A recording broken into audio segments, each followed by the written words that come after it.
पैसा और परिवार। रमेश का एक छोटा सा परिवार था जिसमें एक खूबसूरत पत्नी और दो बच्चे थे।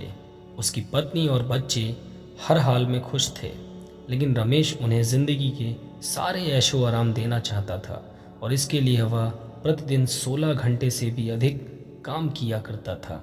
दिन भर ऑफिस में काम करने के साथ साथ वह सुबह और शाम ट्यूशन सेंटर में ट्यूशन भी पढ़ाया करता था।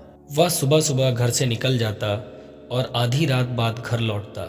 बच्चों के लिए उसका चेहरा देखना मुहाल था, क्योंकि सुबह सवेरे उसके घर से निकलते समय बच्चे सोते रहते और देर रात घर में कदम रखने से पहले बच्चे सो चुके होते।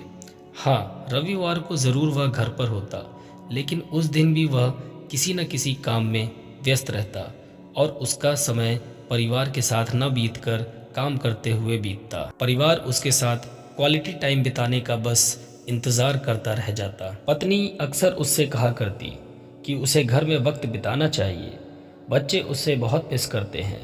उस वक्त वह यही जवाब देता कि ये सब मैं उनके लिए ही तो कर रहा हूँ। बढ़ते घरेलू खर्च और स्कूल खर्च के लिए मेरा ज़्यादा काम करना ज़रूरी है। मैं उन्हें एक अच्छी ज़िंदगी देना चाहता हूँ। रमेश की यह दिनचर्या वर्षों जारी रही। वह यूं ही परिवार को अनदेखा कर कड़ी मेहनत करता रहा। इसका प्रतिफल भी उसे मिला। उसे पदोन्नति प्राप्त हुई, आकर्षक वेतन मिलने लगा। परिवार अब बड़े घर में रहने लगा। खाने पीने और अन्य सुविधाओं की उन्हें कोई कमी न रह गई, लेकिन रमेश का यूं ही काम करना जारी रहा। वह अधिक से अधिक पैसे कमाना चाहता था। पत्नी पूछती कि आप पैसे के पीछे क्यों भाग रहे हैं, हमारे पास जो है हम उसमें खुश रह सकते हैं। तो उसका जवाब होता कि मैं तुम्हें और बच्चों को दुनिया की जहाँ की खुशियाँ देना चाहता हूँ, बस कुछ साल और मुझे मेहनत करने दो। पत्नी चुप हो जाती। 2 साल और बीते। इन 2 सालों में रमेश बमुश्किल अपने परिवार के साथ समय बिता पाया। बच्चे अपने पिता को देखने, उससे बातें करने को तरस गए। इस बीच एक दिन रमेश की किस्मत खुल गई। उसके दोस्त ने उसे अपने व्यवसाय में हिस्सेदारी की पेशकश की और इस तरह रमेश एक व्यापारी बन गया। व्यवसाय अच्छा चल निकला और रमेश को पैसों की कोई कमी नहीं रह गई थी। उसका परिवार अब शहर के सबसे अमीर परिवारों में से एक था।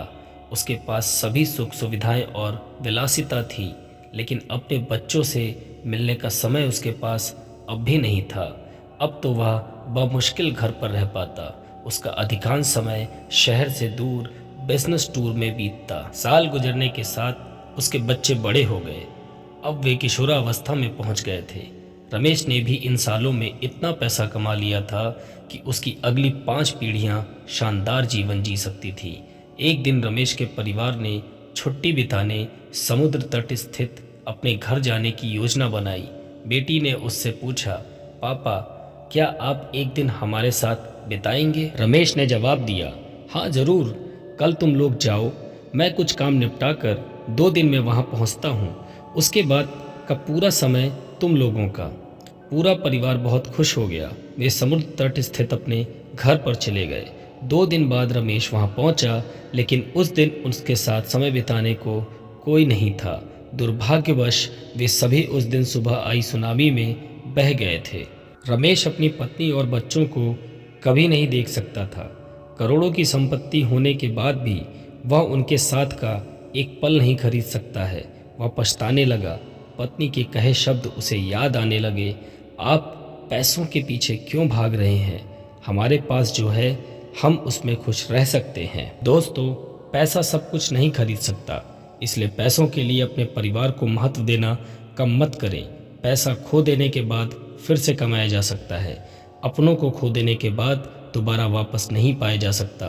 दोस्तों, अगर ये कहानी आपको पसंद आई तो इस वीडियो को लाइक और चैनल को सब्सक्राइब ज़रूर करिएगा। जय हिंद, वंदे मातरम। मिलते हैं अपनी अगली कहानी में।